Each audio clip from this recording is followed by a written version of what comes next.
Hey guys, it's Kyle from Mentors for Military. We got a really special episode. It's kind of near and dear to my heart. We have a former leader of mine, Sean Jarvis. It's a great guy, great episode. Want you guys to really check it out. We've broken this up into two, just like when he was my first sergeant, kind of long-winded, but we love him for that. He's got awesome stories, awesome anecdotes, and just an all-around just great episode. So guys, check it out. You can find us on Patreon, all social media. It's Mentors, the number 4, MIL. Subscribe, like, comment, all that stuff goes to help us give you great content every 2 weeks. Hopefully, if you guys pick it up a little bit, we'll be able to release it even more often. So really support us, show your love, smash that subscribe button, smash that like button, leave that comment. Thanks, guys.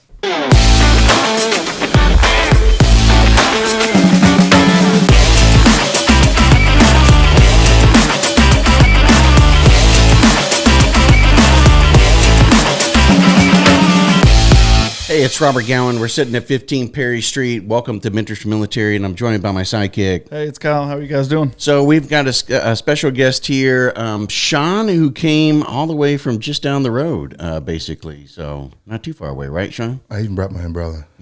A fellow noon and night. Yeah. It's raining pretty badly here, so appreciate you coming in such an early day, and nasty day at that. So Yeah. appreciate it. Yeah, not a problem. I actually woke up late for the first time probably since I've been retired.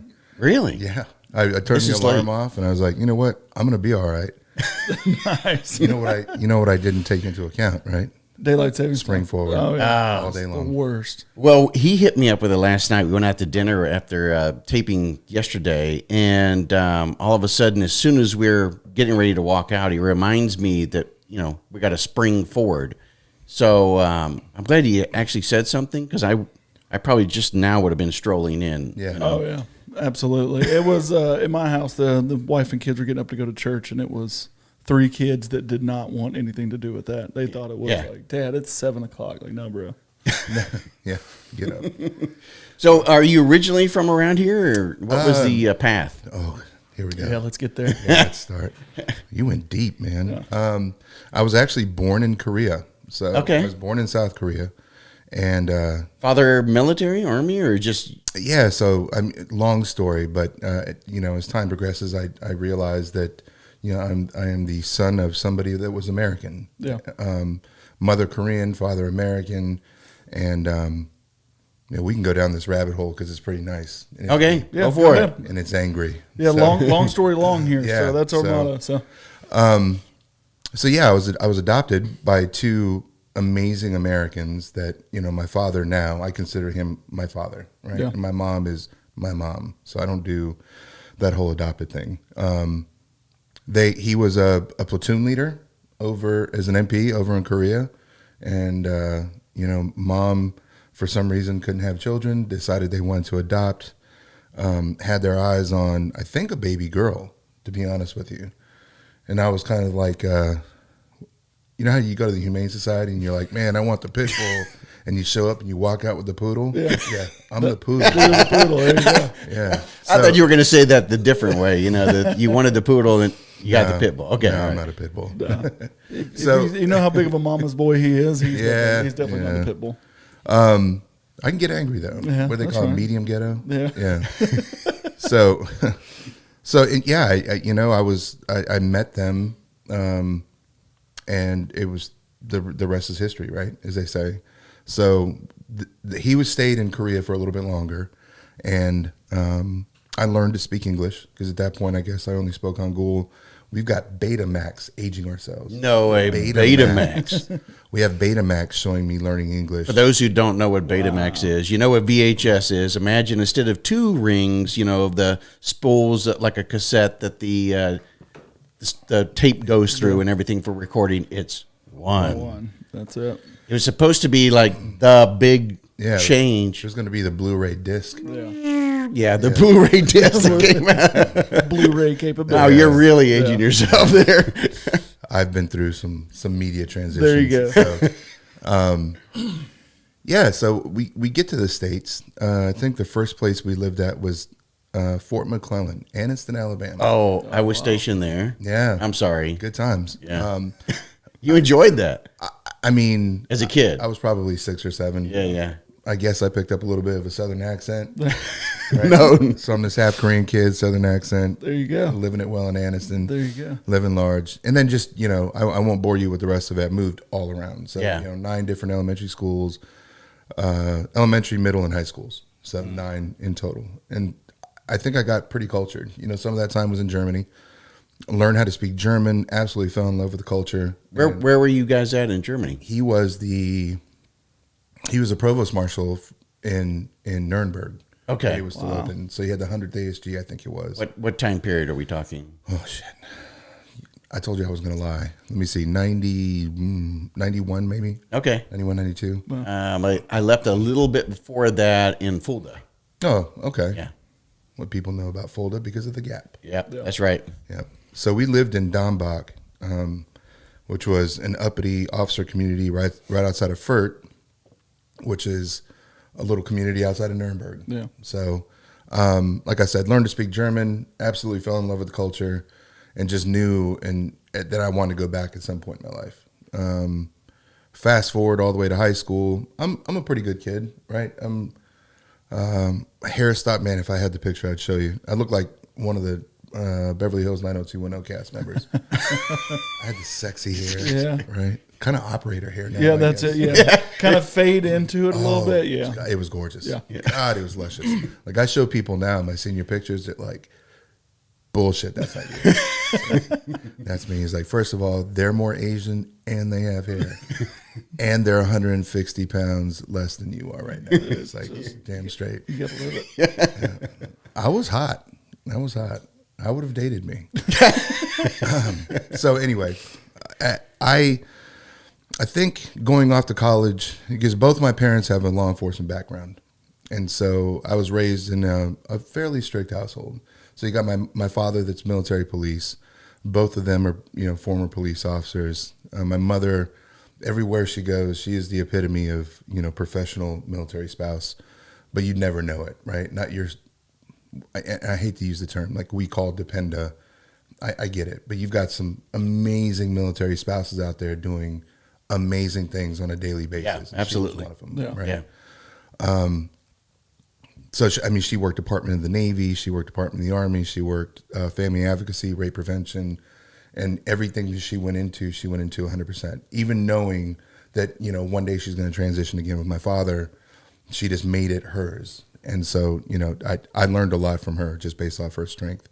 So a lot of my my speaking confidence and the foundation that I have when it comes to trying to find some intelligence behind something that probably doesn't make any sense comes from her, right? Because she was definitely the disciplinarian too. Deathly afraid of my father, but my mom used to, you know what I mean? So I won't put that in public. There you go. Yeah. But yeah, it's I get into college, and I will tell you that I think I wasn't prepared, and I thought I was an individual in that journey. But the older I get, the more I realize that I think nobody's really prepared. Right. Right. I've got my whole philosophy behind our educational system in the U.S. You're 17, 18 years old. It is a major decision. What do you want to do for the rest of your life? But Right. You got to figure it out right now. Your brain's not even fully developed. I'll tell you, they're starting to do that even much earlier, as you may or may not know. I mean, now it's like when you're in the 8th grade, you've got to figure out what you're going to do for your entire high school career and lay out that path, which then will influence which universities or whatever you can get into, what you can major, all of it. We pushed it down to such a lower level, that they're not prepared, nor are the parents half the time to try to figure out in 8th grade. Yeah. I think we're just in a culture right now where we're trying to grow up too fast. Yeah. At every level. Kids aren't kids anymore. Yeah. It's the Benjamin Button right now where, we're trying to grow up fast. And then when we get to that age, we're just like, we turn into babies again, right? Yeah. I wasn't ready. The kids I were hanging around with weren't ready. I failed out of college epically. I worked hard, right? I had 2 different jobs. I was a busboy at Chili's. I opened up that establishment. I was super proud of that at the time. Busted my tail there, made good money, still didn't do well in college. Worked at Big 5 Sporting Goods, wore a tie. I could, sell really well. I mean, I could speak to anybody. I was super confident. Still wasn't doing well in college and failed 2 semesters worth of college and got academically suspended. So here's the plot twist. Well, my dad works at the university that I'm failing. Ouch. Right. To date myself, the electrons aren't like they are now, where he can just pull it up on a computer and go, "Oh wow, Sean sucks." Right? He actually has to wait for reports and stuff to come out. Also, he trusts me. That's a good thing to have between parent and child. Yeah. It's trust. And so he just kind of lets me do my thing. I'm living in the dorm, even though their house is like 1.5 miles away. Sean, you're going to get this experience. Yeah. Right? That's how it was told. So it wasn't a mandatory thing like some universities are like first year you got to go in the dorm. You know, it could have been, but at that point, I think It didn't feel like that to you. No, Yeah. it felt like I was getting kicked the hell out the house. Your dumb ass is living over there in this single room about this size with somebody else in a communal shower. Yeah. It's like good times, right? It's a bit foreshadowing for the rest of your future there. For like a quarter of a century. Yeah, there you go. Yeah. Fail out of college, and I just remember this discussion I had this discussion with my parents. First of all, so he ran the Army ROTC program at Northern Arizona University, right? So he's professor of military science, great medium-sized school. He's winning accolades for that school because, once again, you know, my parents just strive for excellence. They are the straight arrow Americans that you think about when you look it up in the encyclopedia, and that's not being funny. Like I think they've gotten like 1 ticket between the 2 of them in their entire lives, right? Never bounced the check, always had great credit, that type of, you know. Yeah. Right? So his Sergeant Major Hunt, pulls me to the side, understanding now everybody knows that I suck at school. And he said, "Hey, it doesn't matter what you do, man. Your dad's always going to be proud of you. You just keep your head up. Stop being an ass. Just, you know, you got this." I was like, "Roger, Sergeant Major." My parents take me out to dinner shortly thereafter. I just remember my dad's like, "I don't care what Sergeant Major Hunt told you. I'm not proud of you." No lie. I'm crying over my burrito. Yeah, You know what I mean? Like, so now, Sean, who sucks at academia, needs to figure out something to do, and that's the origin story of the Army. I was like, "I'm going to do the Army. Dum, dum, dum, dum. Take the ASVAB, score like a solid 60 something." My dad it was a pre-ASVAB. Yeah. My dad's like, "Look, man, it's like I get it, right? If you're going to do this, you might want to take it seriously, because with that score, you're going to be making me eggs." I'm like, all right, cool. That might have been a conversation, but that's how it felt. Yeah. So I went in there and rocked a 92, ended up getting like a 126 GT, right? I'm setting the foundation for this good story. Go down to MEPS, and there's a sergeant first class in there trying to just hook me up, right? And he said, "Well, you know, we got infantries open." It's a 126 GT, and I think our audience knows that that's not a low score. Right. And I could probably be anything I want to in the Army except for an oboe and piccolo player. Yeah. Other than that, I'm going to knock it out the park. Yeah. He's like, "We got cook, we got mechanic," and I'm getting excited. I'm like, yeah, because, you know, at that point, I've got a soft shell. Yeah. I haven't done anything in my life to really harden me up, really. I said, "Yeah, let me talk to my dad." So, you know, talk to my dad on the phone, and, "Hey, Dad, I'm going to do this, this, and this." He's like, "Hey, that's great. Put the recruiter on the phone." They had a conversation. I don't know if he remembers this, but I remember sitting on the opposite side of the desk from this guy, and I'll just remember, "Yes, sir. Hey, yep, Roger, sir. All right, sir. Hey, thanks, sir." They had that old dot matrix printer. Yes, yes. Right. With the ripped paper on the sides. Yeah. Yeah. He didn't say word one to me when he gets off the phone, and that thing just starts going crazy, right? Rips it off and hands it to me. It's just this composite list of every MOS in the Army except for oboe and piccolo player. And I'm like, this is it, man. So I'm just like, going down the line, 19 Delta. Delta, that must mean Delta Force. Cavalry scout. I was a scout one time. It sounds really cool. Sexy AF. Did you get the video? No, I just had to read the description. Okay. Oh, so you didn't even, did he put on the video for you? I just had to read the description. You didn't even get I got closer to the mic. I just had to read The dirt bikes and the flying Bradley. Amazing. I read about it. Yeah. Yeah, I didn't even get to see the picture. And you can pull that bike back if you want to. Oh no, no, mean, I here, wanted this to way. talk Yeah, really close. you gotta Yeah, get I know. there. Yeah. So, oh, you mean like this? Yeah, Stop yeah, leaning yeah. forward into Right, it really right. Yeah, that way uncomfortably? make it more comfortable. Go for it anyway. Yeah. Start. Every time I lean forward, you guys are like, Just get in there. yeah, Nah, just it's get in. good. Yeah, so I called my dad round 2. Dad, I'm going to be a Cav Scout. You're going to be a what? Wasn't too happy about that. Tried to talk me out of it. He basically told me I was spoon chested. Probably wasn't what I was going to be cut out for. And he had some solid evidence behind that. Whereas being in Germany, you got Johnson Barracks, Merrill Barracks, you've got the engineers and the Cav Scouts. Being the provost marshal, you're privy to all the MOSs that get in trouble down in downtown Nuremberg. And that's the one. And the majority of them are, 19 deltas. if you ain't Cav, You ain't shit. you're probably in jail. So, or you're probably not in jail. You're probably not in jail.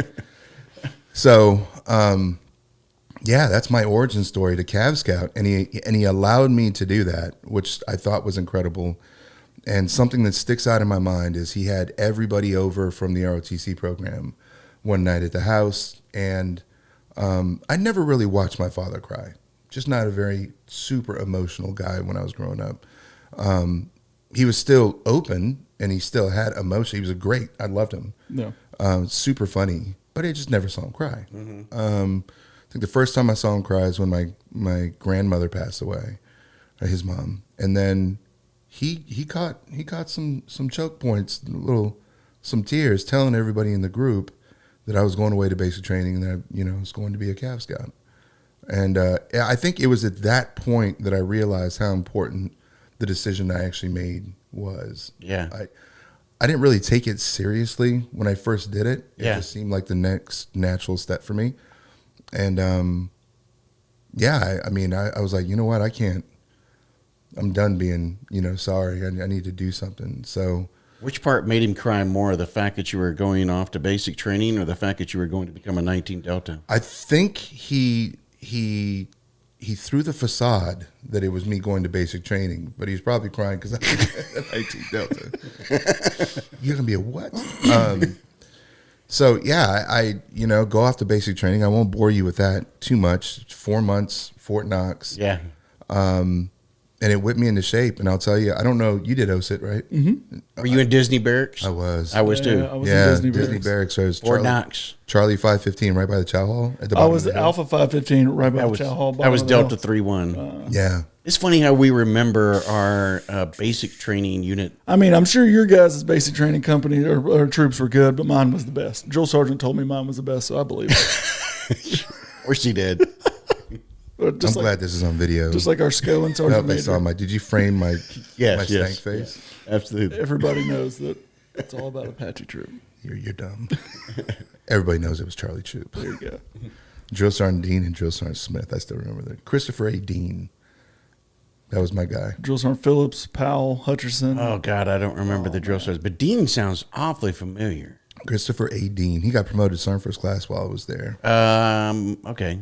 He used to chew Copenhagen. I remember because it was in my face all the time. all when the he'd yell. time. Yeah. Yeah, it's good times. Yeah. I mean, armor at that time frame and Cap Scouts and stuff being up there at Fort Knox. I mean, it was sad to see them move down to Fort Benning and become part of the maneuver command. Yeah, Maneuver Center of Excellence. I'll tell Yeah. you when it first happened, and I don't want to go down this rabbit hole yet. Not bad. I mean, it's changed. It's politically the way that everything else is going. It makes sense, but I mean, you're never going to replace Fort Knox. Yeah. You Yeah. know? I agree. mean, they filmed Stripes up there, didn't they?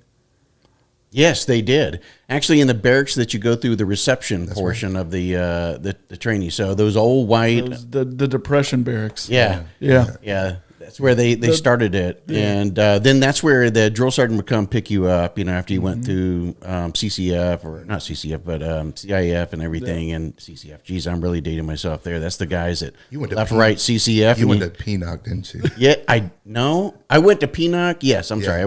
I didn't go to BNOC, but I went to ANOC, and so somehow I got an opportunity to skip BNOC. Yeah. But Tested out of BNOC. yeah, I guess so. But Say your name. it was at actually at Fort Polk. I went through PNOC. Oh, my God. Yeah, and that I can tell some Hey, stories for the on. younger crowd. PNOC is just it's basic leader course. Yeah. Yeah, Yeah. And because I went through, was it Warrior Leader course? It was BNOC. I went through PLDC. Okay, see, PLDC. back then it was before PLDC, it was PNOC and PLC. That's right. And then it went PLDC, and they combined the two of them together, which those of us that were combat arms were pissed. Yeah, you know, they that put everybody together. Yep. right. I'm not carrying this group. Then WLC, and then now it's BLC. still It's BLC. BLC, ALC, SLC, MLC, MLC. and then the non-commissioned officer. They change the names all they want, but I mean, at the end of the day, I mean, PNOC for me at that time frame was very different because it was combat arms than it was for PODC or POC. Because for us, I mean, PNOC was like going through basic training all over again. The first several weeks of it was meant more to break you down as an NCO and make you realize you're not shit. You got this big head. You're an E4P or you're an E5 and you think you're, hot stuff. And then they break you down and make you realize that you need to be built back up to be a proper NCO. Yeah. Also, this 42 Alpha is going to be in charge of you for the next 3 weeks. Yeah. But they explain it to you after the fact, right? Yeah. It's number one, you're going to give them the leadership attention they deserve. Yeah. Because they don't get that where they're typically at. Yeah. And then also, you're going to swallow it because you know most of the stuff that they're trying to teach them, right? Right. In a dumbed down way, you're doing military decision making process. You're doing operation order. You're doing all this stuff that you, by osmosis, at a minimum, know what that is, and they just don't touch it. Yeah. So you take for granted that the stuff that you get is hard for them, like map reading, stuff like that, land navigation, and then for them, when it comes time to write a counseling, you're like, help me, please. Yeah, exactly. Where does this comma go? Yeah. Semicolon. What? So basic training, OSIT, did that for 4 months. Like how I brought that back You around. brought it all the really way back, good. Without all the the way back. notebook. Just ran it through. Yep. I just 4 months. I almost lost it. That was very embarrassing. I almost lost that one. So 4 months, basic training, OSIT. Now I said, you remember OSIT, right? I was a platoon guide for all the 3 weeks of all of OSIT. Exactly. They put me in position. I was a squad leader for 3 weeks. Then they made me the platoon guide all the way through graduation, which was unheard of, I guess. And then the more I heard about it, they're like, yeah, it's completely unheard of. They got comfortable. Bookman was always out. House Mouse was always out. They were. My room was just like it was like a hostel, just constantly transitioning folks. I'm like, welcome to my room. Yeah. I barely slept in that mug. Right. I never made I made my bed, but I didn't sleep under the covers. I didn't either. No. I'd actually slept on top. And That's a people pro used to- tip. Yeah, as soon as you got to the point where you could hear the drill sergeant's car door closing out in the parking lot, and your ass would be on the ground, lights on, and you're half asleep and everything, and you're standing at your wall locker at least when the drill sergeant walks by, screaming. I made the mistake of not doing that for the first week. Yeah. After the coat hanger got thrown at my head, though, things changed. Do you ever have? Metal one. I'm sorry, I'm going to take us off break here for a little bit, but or off topic. But since you were in that time period, did you get the Army National Guard drill sergeants that came in for 2 weeks during your OSIT? I don't. I went through remember. summer break. It's summer period, right? So I started in June and finished up in September, and we had the Army National Guard guys who came in there with pure attitude, right? Yeah. Never let us sleep, calling us out and underwear and everything, out to formation. Next thing you know, wall lockers going out of the building, crashing and stuff, and just wanting to pick a bone. That was their drill. Yeah. That was their 2 drill. weeks. Yeah. Yeah, that was their 2 weeks of hey, go make money. Yeah. And torture 18-year-old kids. Yeah, they just thought it was fun. Yeah. So I just didn't know if you had a similar experience at Knox. And I work in the back room of Xerox most of the time, but I'm their drill sergeant right now. Drill sergeant, why are your fingertips all black? Shut up, private. Yeah, it's toner. Toner. For all you kids that don't know what toner is, I'm just kidding. that's right. This entire conversation is just having to tell people about the 90s. So yeah, I did really, really well in basic training. I went in spoon chested and I came out hungry. Like I realized my leadership potential, and I hate saying that because potential. I get it. my leadership potential was there. It was amazing. Kid who couldn't, pass college classes. Mm-hmm. His father didn't think that he could handle the pressure of being a Cav Scout. And he was right for thinking that, because Yeah. at that point in my life, I hadn't really ever proved. And believe me, I've done some retrospective thinking, right? I've kind of gone intrinsically and went, was he valid in thinking that way? And he definitely was. It wasn't that they coddled me by any means. And could I make it through Europe as a 16-year-old and function, without my parents? I probably could. In fact, I did at one point get lost in Germany, I think on a train, doing like tennis camp or whatever. But my point being is like I can negotiate society. I just wasn't responsible. Right. And I probably didn't have any common sense. So where did you get stationed initially? Germany. Okay. Wow. Yeah. So did you ask for that going in during your contract period, or? I didn't ask for it. I told my dad that's where I wanted to go. And he made some phone calls. I don't know. We can't confirm nor deny. I could tell you, but I'd have to kill you. I honestly don't know. I suspected. He'll never say if it was, but it was me and about 20 people around my alphabet made it to Germany. Other people went to Polk. Other people went. Yeah. So I went to Polk. Yeah. Sorry. Yeah. So showed up, and I'm gonna redact some of the information about this one. So we show up to Germany, had a great time in Frankfurt the night before we split off, and we'll just leave it at that. Did make it down to downtown Frankfurt, had some good spaghetti and beer, and then stumbled in. Spaghetti in Germany. Nothing like Italian in Germany. It's an Italian restaurant. The important part is that we were drinking liters of beer. That's it. Yeah. Anything can pass as good food if you have enough hefe. And at that time frame, German beer was like back here it was water. Yeah. There, you drink one, you're like flat on your back kind of thing. It was a meal. It was like a loaf of bread. Beer was a meal. Like that was your And highly potent. Yeah. that was your carb intake for the fiscal year, and then you were done. Yeah. Right, but you weren't done. No. Which is why, like, all the German men over there had like large kind of what I look like now, big stomach and large calves. I mean, they could play the hell out of some soccer, but also give me my beer. Yeah. Right. Had a great time. Left Frankfurt, and then from there was you still drill down. So now, hey, where are we going in Germany?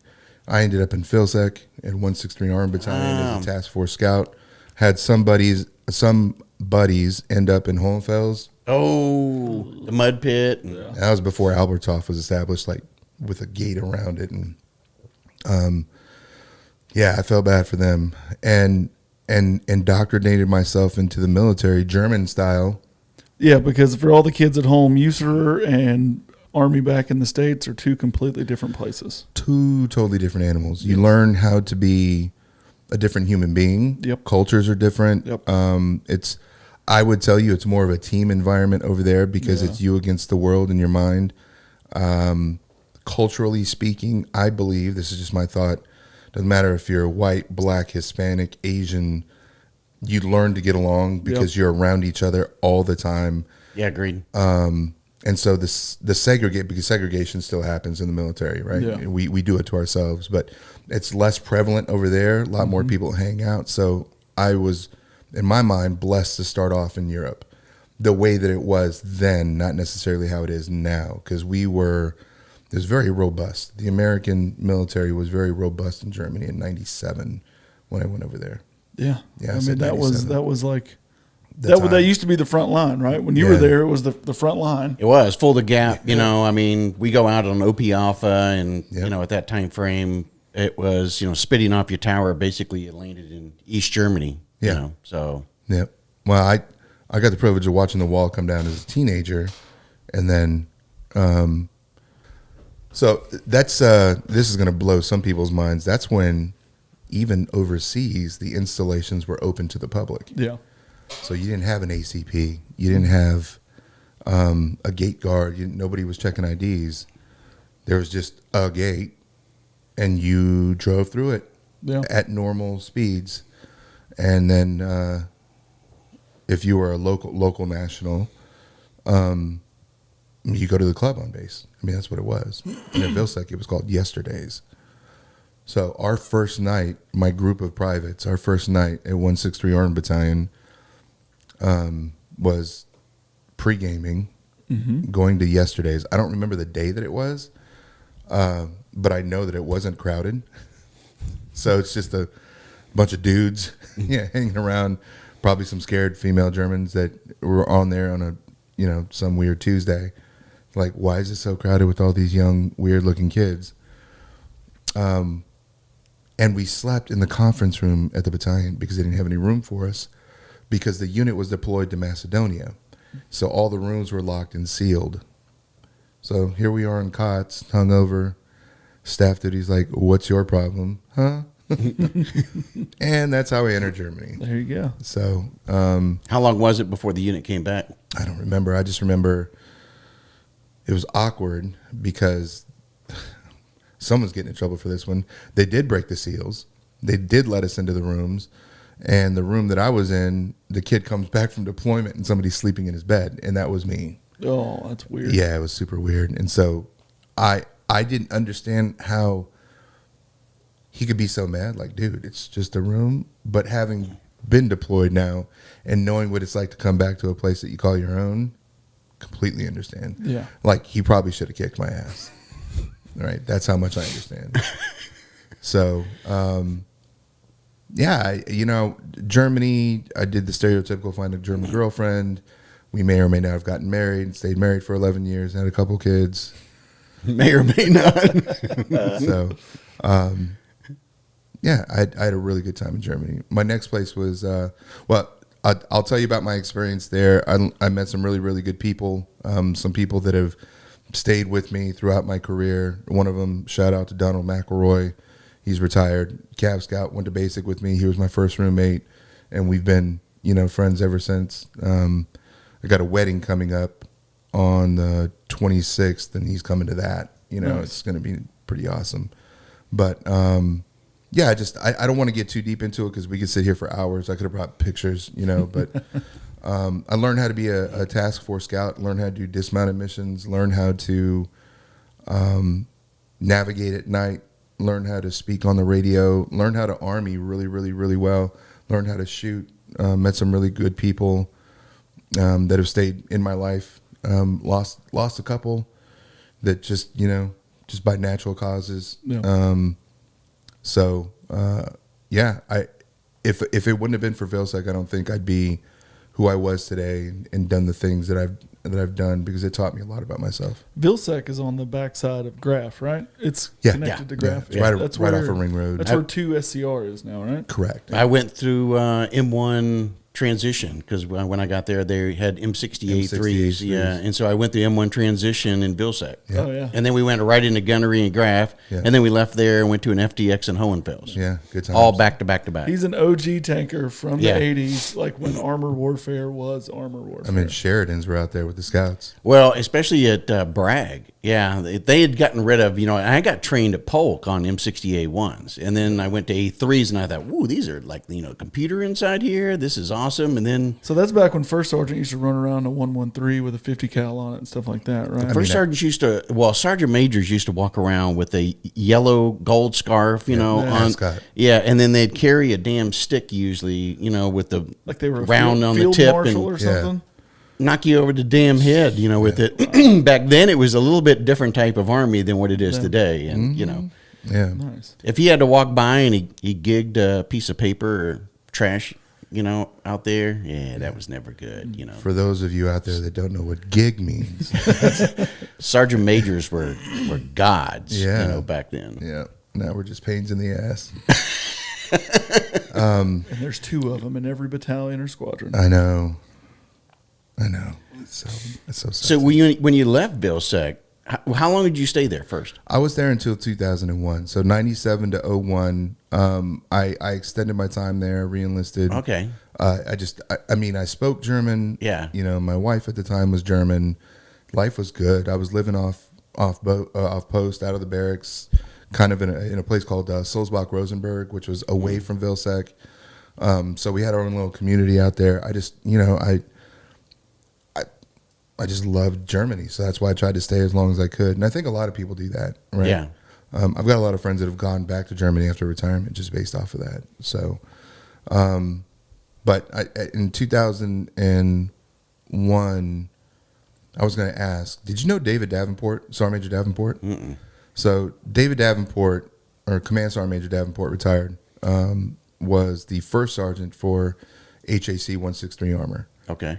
He was also the 1st Armored Division CSM. He was also the Fort Bliss CSM. He was also the TRADOC CSM. But he grew up as an airborne scout jumping Sheridans out of planes. So, you talked about Bragg and everything else. I mean, that was the guy, right? Learned a lot from him because he was not only my first sergeant in 163, but then fast forward when I went back to Germany a second time after Hood, I ended up at 11 Cav in Büdingen, Germany, where he was a squadron sergeant major. When I left Germany, it's funny you mentioned that because when I left Germany, I wanted to go to the 82nd, and when I went down there to re-enlist and everything, they laid out the sheet, and on it was Fort Hood or Fort Knox. And I go, hey, I want to go to Bragg. They go, no, they got Sheridans. And I go, I don't care. Yeah. I'll do Sheridans and stuff. They go, no, you just got trained in M1s. You go to Hood or you go to Knox. Yeah. So I said, all right, I'm out. And I actually got out of the Army and then came back in because I couldn't get what the hell I wanted from the retention NCOs over there in Fulda. That's crazy. It's a whole different Army now. Yeah. When you're yeah, out, yeah. you're done. Well, not necessarily, but pretty much. I ended up at Hood. I didn't want to go to Hood. That was purely branch. That was, hey, you've had your time as a lights. We got our taste of being, sexy, right? I mean, we got to do dismount missions. I went to Kosovo. We were walking the Serbian border, running from Russians. Can I say that? Yeah. Running from Russians on the border who were building trench lines towards Kosovo instead of, you know what I mean? It was really awkward. But we trained with them. Still awkward. Yeah. Had a great time doing it. Met some great people doing it. Worked for some awesome individuals down there and learned, once again, first deployment, learned a lot about myself. First time I got shot at, that was fun. People don't know about Kosovo. They were like, oh, Kosovo, peacekeeping. Well, you had to establish it first. Yeah. Right. But yeah, I had a really, really good time. I brought in the new year, the millennium in Kosovo on an LPOP with my old platoon sergeant, Sergeant Major McGuire. Shout out. Nice. Yeah, he's in Iowa right now, doing it big. So yeah, had a blast, man. Then went to Hood. That's where I learned how to be a Bradley gunner, learned how to be a Bradley commander. So you went through transition there. Yeah, and I had to learn it quick because I went through a DRB gunnery within 2 weeks of me getting there. So when you came in, you were 113 in 113? No, okay. So when I came in, I was M3A1, Okay. M3A2, still doing switchology. Yeah, okay. Didn't have all the electronics, manually indexing range, right? Everything was red and black. Yeah. I hope that's a hot spot. Is that a cow? We're about to find out. The only FLIR sight on the range was up in the tower. Yeah, the FLIR camera in the Yeah, tower. and that really didn't work. And the range operator was the only person getting to use it. Yep. But he was probably scanning the porta potties or something weird. Super awkward. Anyway, shout out range operators. Yeah, range ops and all the DMPRCs out there. They weren't They DMPRCs weren't back DMPRs. there. There was no There was such thing nothing as digital fiber, about bro. that place back in the day. Man, where was I going with this? Oh, yeah, digital. So I was still Transition, manual indexing and all that stuff. And I went into a gunnery and I did well, right? But I was also like the youngest NCO. I was the newest. And so I was learning as much as I could about the Bradley. And in my mind, I got really, really good. Yeah. I was one of two sergeants. I think Tony Cole was the other sergeant that were made Bradley commanders at the time. I think Tony's in Texas now, but he was an infantryman / whatever, came in, did the scout thing, and was doing well.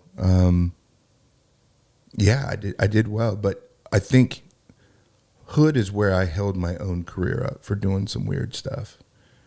So, Master gunner? I didn't do Master Gunner until I got to 1-1 Cav. Okay. That's where Dave Davenport really groomed me, because I showed up there as a non-promotable staff sergeant, and within a month of being there, he made me a platoon sergeant.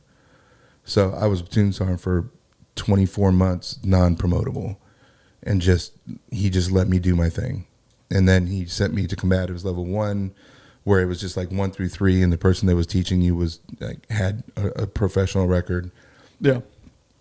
Kicking you in the junk, like for real, punching you in the face for real. I did 1 and 2 there, and then he sent me to Master Gunner School at Benning out of Germany. I was like, this is great. I'd love to be a platoon sergeant, but let me just go ahead and knock this out. Yeah. I asked to go to level 3 at Benning, and he was very frank with me. He said, you could either be a combatives instructor or you could be a platoon sergeant. Like, what do you want to be? I was like, well, I want to be a platoon sergeant. He said, okay, so Master Gunner School, you go.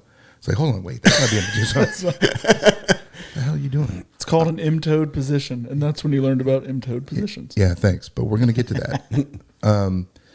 So this is where 100% honesty comes out, right? And I don't think enough senior leaders in the Army do this enough. At Fort Hood, Texas, I'm putting this out to the world, I ended up getting a DUI. Not a lot of people know that. It's probably everybody does now. Yeah.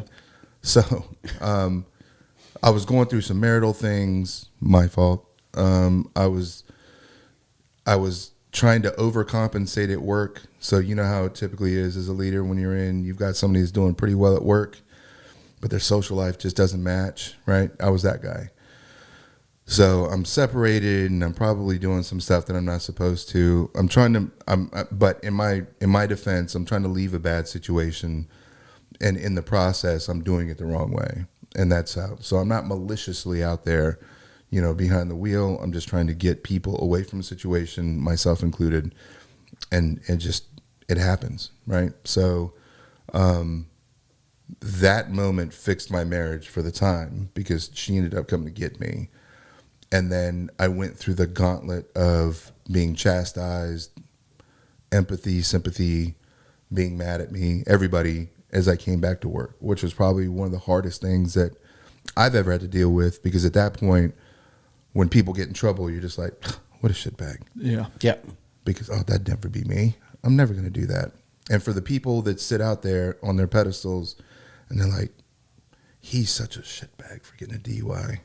These are the same people that are getting in trouble, just not getting caught, or they're doing bad things, just not getting caught. And this is where the honesty comes in. I was one of those people. I was one of those people who would sit back in the cut and go, Article 15, what a dirtbag, right? So, humbling experience for being a staff sergeant, probably on my way. If I would have stayed the path, probably could have been picked up for promotion, done some great and wonderful things. And then we get deployed to Iraq. So, I would have been probably a senior scout doing it big.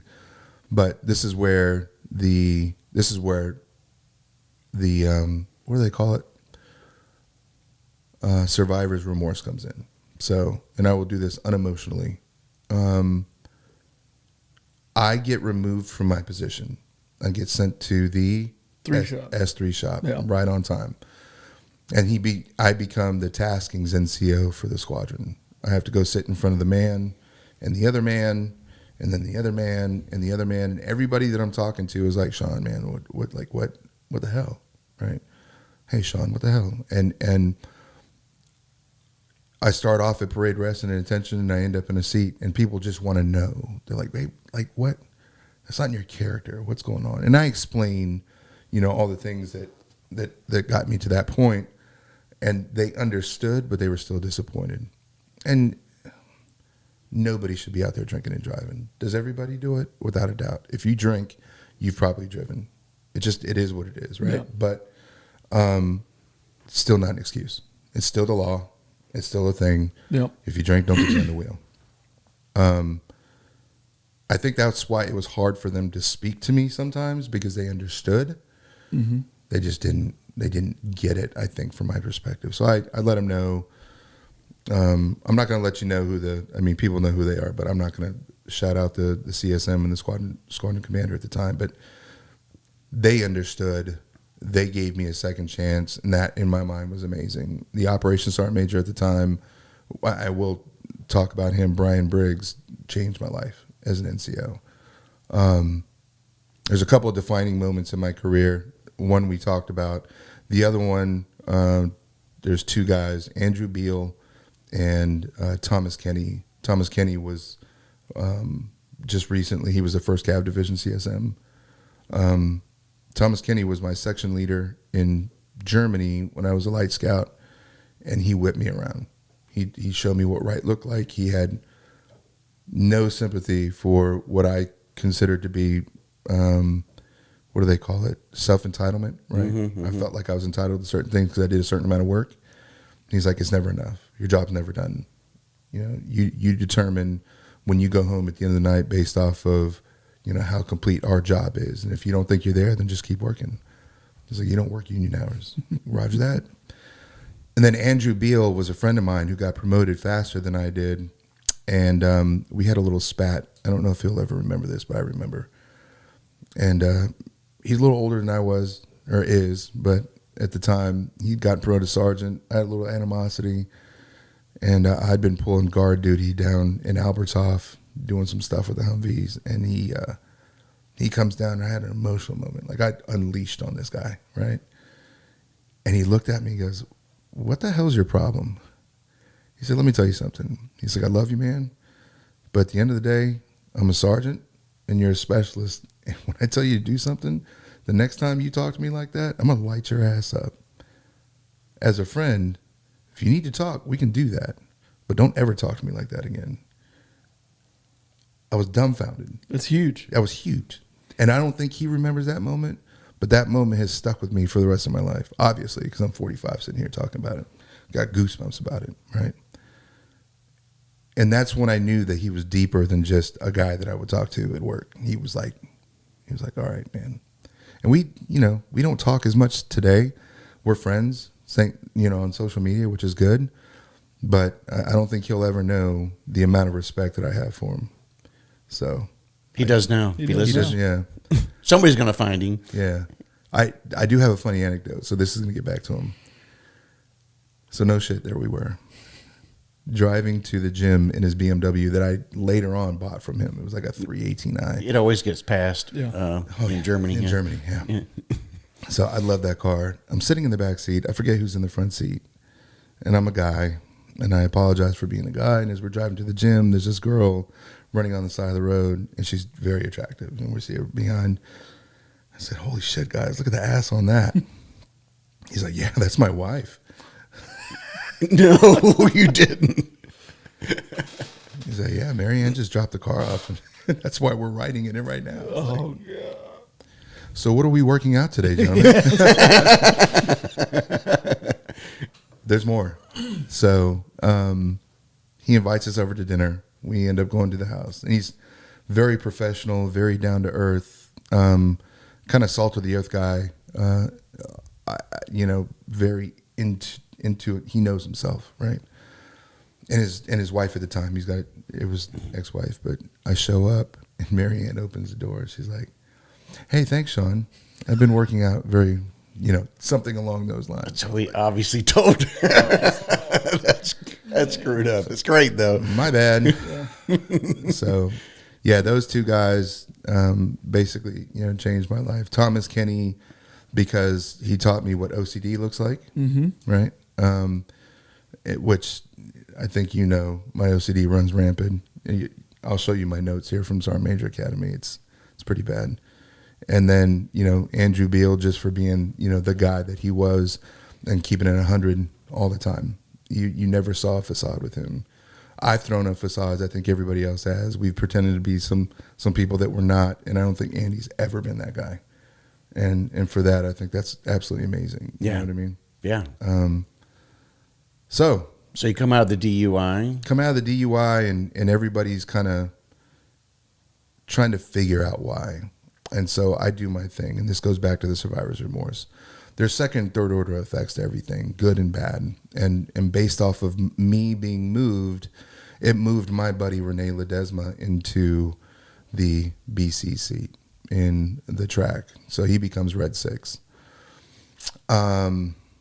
We'll just go ahead and fast forward. So we go to FOB Farron-Huggins, FOB Falcon down in Iraq. It's like, was it OIF 1 Bravo? We take it over from the 82nd Airborne. I think it was with the Wild Wild West when we showed up. Doors off, pedestal mounts on the Humvees. Dudes with samurai swords cutting open fuel tanks on the side of Route Irish. I mean, it is Sandbags in the floor of the Humvees. Sandbags in the floor of the Humvees. Having to replace suspension all the time because you got that. You get the wobblies. Oh, man, that shit was amazing. Oh, we're going to put steel in the back of this, and that's going to guard me because you got a ratchet strap around my waist. That's it. Because I've got this 240. Let's get it. Right. I've got some buddies that went through some traumatic stuff down there, and I did not. I did. I mean, I got into a few hairy situations there, but I by no means lived through what I would say the majority of the guys that I served with at the time went through, and I will never pretend like I did. And so Renee, long story short, gets killed in my track. Daisy chain 155s, pedestrian overpass, late at night. They're doing Sager drills. For those of you, I always make everything lighthearted. For those of you that don't know what Sager drills are, those are the Sager missiles from the Russians, as they used to fire them on armor, and so we would do Sager drills, which is left, right. Someone stay. I mean, you're gonna have to catch somebody, right? Yeah. That's why people don't know what herringbone comes from. Exactly. Right? Strafing runs, aerial, coming down, straight line. For those of you that don't know what strafing runs means, so Google. Yeah. So Renee dies. I'm asleep, and I won't say his name, but somebody wakes me up, and he goes, "Sean, wake up, Renee's dead." Like, that's how I got woke up. I'm serving as the 1-7 Cav, Gary Owen, battle captain at the time. So I'm a staff sergeant, shouldn't be serving as a battle captain, serving as battle captain. And I'm very proud of that. Let's go talk about the rear D time where you found your growth. That's where I found my growth professionally, right? As like the all-around soldier, learning how to brief people. Absolutely. Learning a larger concept than just my 5 and 25 of being a scout. Learning what it is to be outside of the turret. Learning tactics, strategy, why we do certain things, right? Just battle drills. Again, the kid that just had a DUI was hard on himself, was trying to find the rebound. Yeah. Had the leadership to take the time to notice the talent and put him in a place where he can still grow. Yeah. Correct me if I'm wrong, at 1-7 at the time, were we talking about Uncle Chuck and Andy Helms there? Were they was Costanza and Helms the leadership there? No, that was right before they took over. I actually I said I was going to say it, but Sergeant Major of the Army, retired Chandler, was my CSM. Yes, okay. So Ray Chandler, shout out Ray, amazing guy. Man of few words. He's like my father, where he just kind of looks at you and you know exactly what he's saying. Mm-hmm. Like, God damn it. Fucked up again. Right? That was that guy.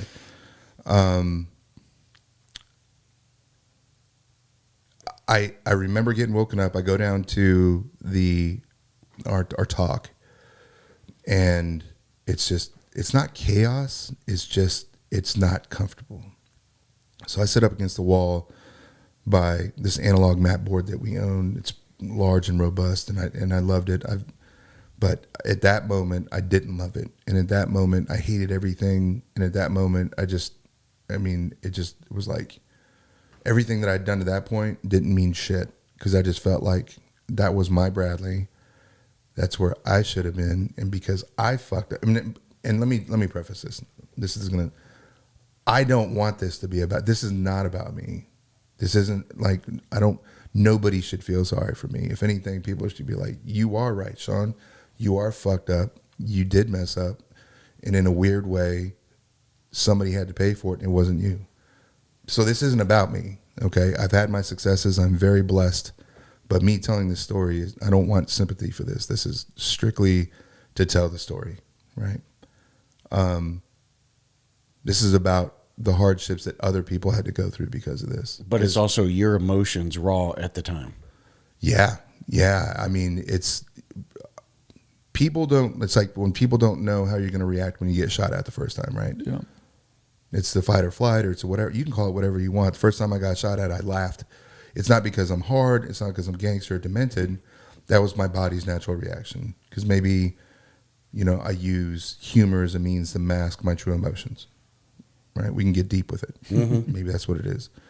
So, with that, I had no idea how I was going to react. But that's what came to mind. They allowed me to go down to the troop to go see the rest of my guys to make sure they were good. And at that point, I think I went to check on everybody, but I'd already created a gap. Like the camaraderie that we used to have was no longer there because I didn't get in trouble the way I probably should have when I got the DUI. There was a lot of animosity towards me, and I understood it. Right, I never rubbed it in anybody's face. It's just one of those things where it was a decision that was beyond me. I did the action. Other people make a decision on my course, my future, and I just got to walk with my head straight and be better. Well, you lost their trust, and now you've got to earn it back. Yeah. Yeah, I remember. If they give you the opportunity, kind of thing, because it's theirs to grant, not yours. People say, you got to earn somebody's trust, but they've got to give it up. Yep. So I say this a lot. You have to give somebody the opportunity to redeem themselves. Yep. Yep. If you want, you don't have to. You can hold a grudge for the rest of your life. That's your God-given right. You don't have to forgive people. You don't have to see it their way. You don't have to be sympathetic, empathetic, and you can just have a middle finger in their face for the rest of your life. That is your right. You can do that.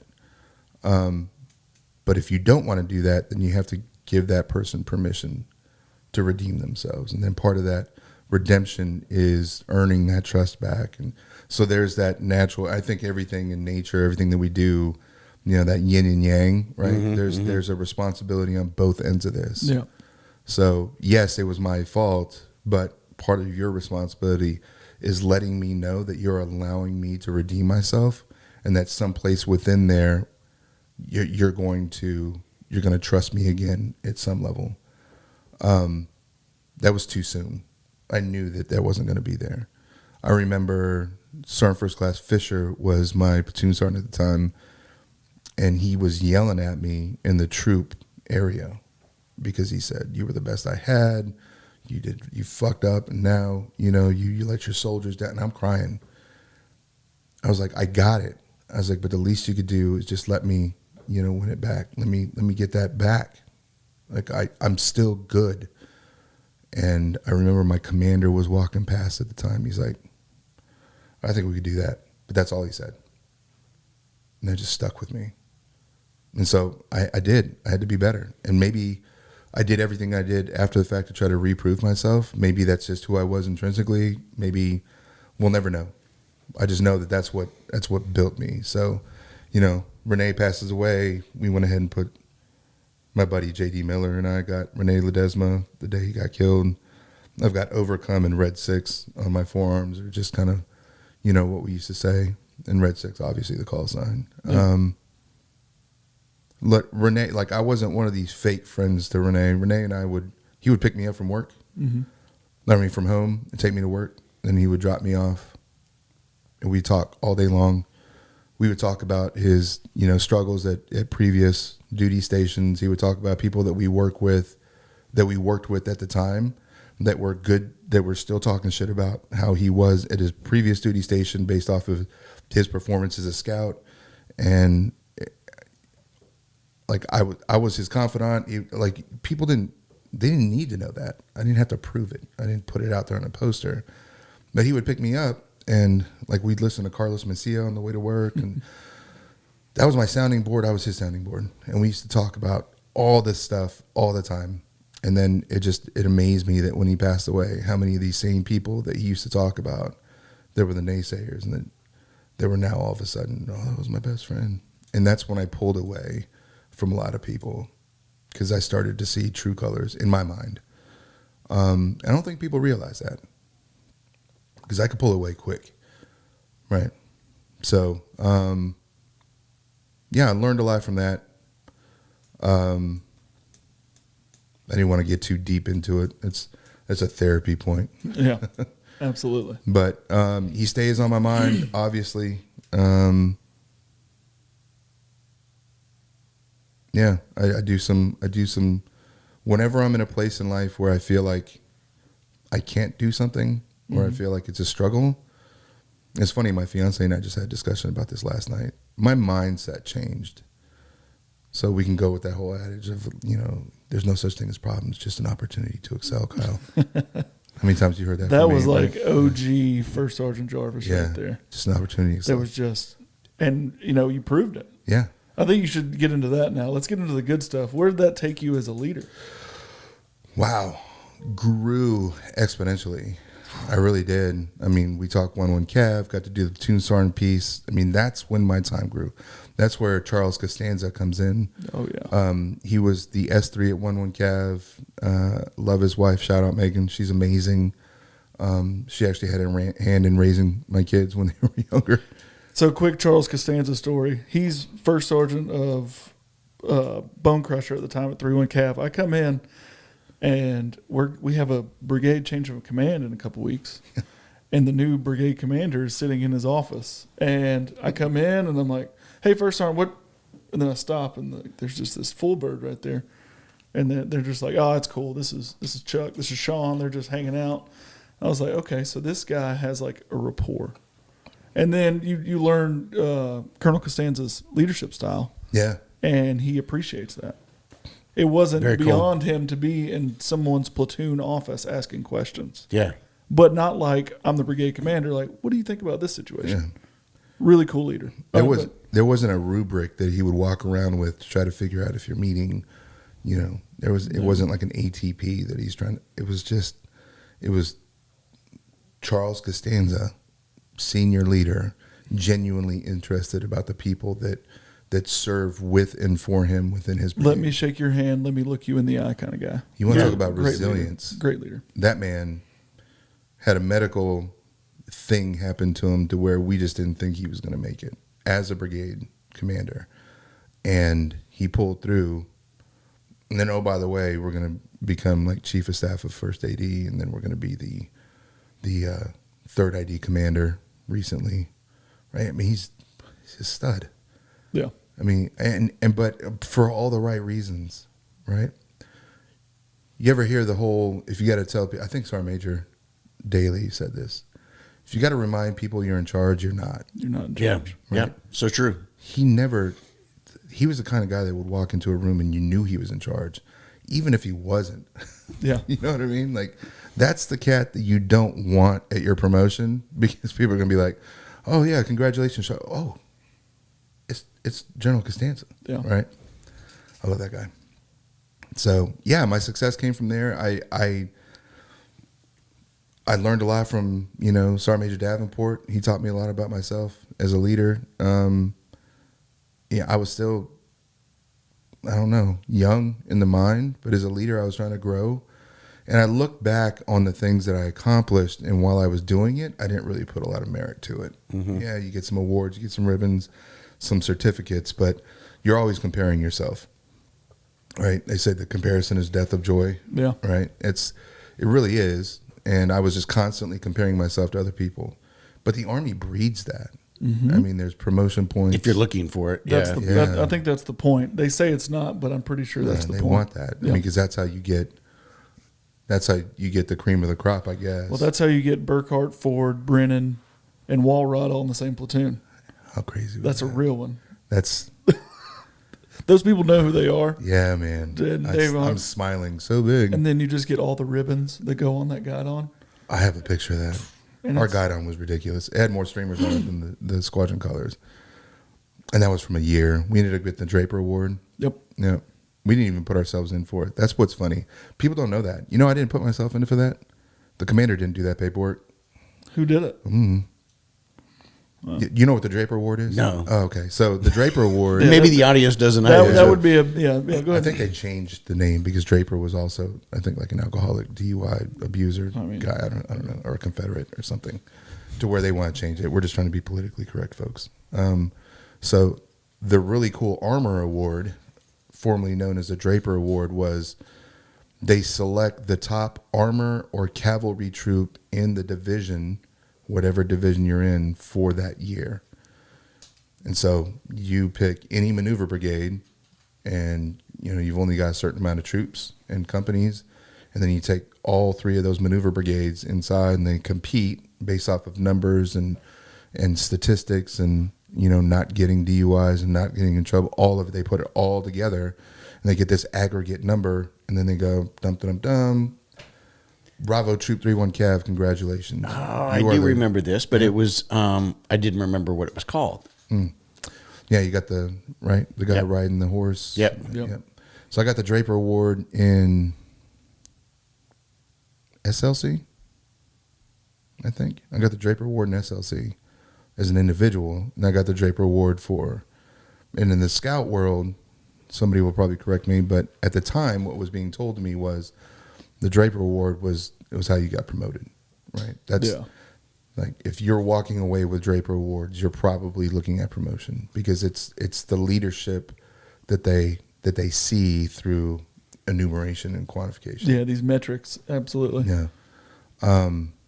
So, I could be out there licking windows, but if the numbers are right, obviously I can scout. Oh, absolutely. And the windows were delicious, by the way. We had 2 very interesting commanders during that time too, because we had 3. We had Kevin. Yeah, Humphreys. Okay, Humphreys was the man, the myth, the legend. Kevin Humphreys is a legend. At Kevin Fort Humphreys, Benning, former. I'm gonna give his bio real quick. Former Ranger, 375. Never left Fort Benning. Seems like up until captain. Anyway, sniper with 375. OCS, Benning. Went back to 375 as lieutenant, which is, I guess, unheard of. Did some time with them. They're like, hey, Kev, you need to go out and do some real Army stuff. So they make him something over at 3rd Brigade, 3rd ID, Benning. He goes through the maneuver captain's career course, Benning. He becomes a commander at, that's right, Benning, Bravo 3-1. This is Don Fox all over again. Yeah, 100%. And he is the most unorthodox commander. War Eagle, Auburn fan. I'm a huge Auburn fan. I work there, by the way. War Eagle, and everything he did was on Post-it notes. Remember that? Mm-hmm. Everything that he did was on a Post-it note, and that's how he kept up. Tactical genius, good old country boy from Alabama. Just him on a small arms range, you will forget more in that time, but just because he teaches so much. Yeah. And as a captain, like, you can tell he was an old NCO, because you'd see 5s down there, in the prone with their Joe, and look on the other side, and holy shit, the commander's down there with Joe too. Yeah. Just getting in some sergeant's time training. You know what I mean? Yeah. It was a fantastic leader, and he rolled out to Proctor, who was the youngest commander in 3rd ID at the time. Jonathan Proctor, another amazing. So I learned how to be a first sergeant. Let me back up. Okay. We skipped all of Fort Drum. Oh yeah, sorry.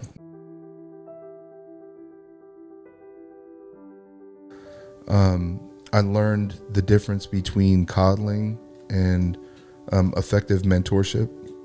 I used to, as a section leader and as a platoon sergeant, I would get emotionally invested with my subordinates, and then as a first sergeant, I tried to keep it real. I knew I wasn't going to know everything, because people aren't going to let dad know everything. Yeah. I wasn't trying to be everybody's friend, but you knew when I was disappointed. They're late for work. Why are you making them come earlier? They were late the first time. What makes you think they're going to come 15 minutes earlier successfully? How about you have them come in at the right time, but you put them in charge of accountability now? Yeah. And it's not a punishment. Now you put them in a leadership position, and then hopefully they learn from that. So then when you do some sort of administrative punishment, it's based off of a leadership failure on their part, and not because They you made were them late. wear a Right. stupid alarm clock around their neck.